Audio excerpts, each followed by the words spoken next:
Welcome to this video, in which we will show you how to apply the dressing for your catheter. Disinfect the area surrounding the catheter exit site with an alcohol swab.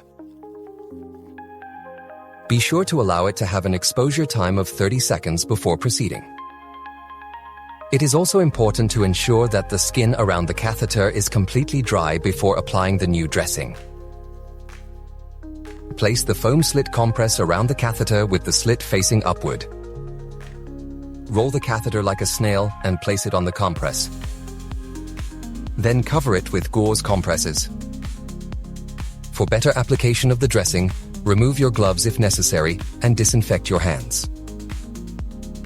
Now take the self-adhesive film dressing and remove the center section of the unprinted film.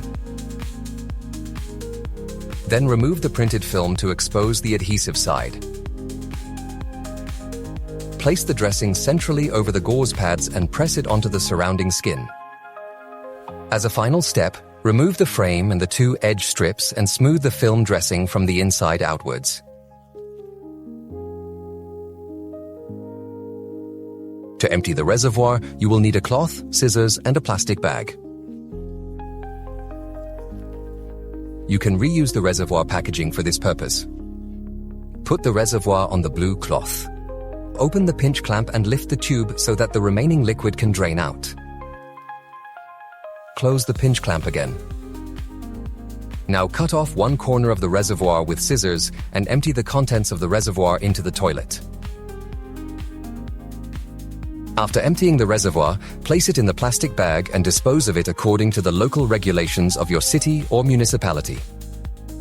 If any liquid spills during the emptying process, clean the skin with water and soap and wipe all surfaces with an appropriate cleaner. Please note that the reordering process is regulated differently depending on the country. Therefore, please adhere to the regulations applicable in your country. You can read these at any time at www.ewimed.com.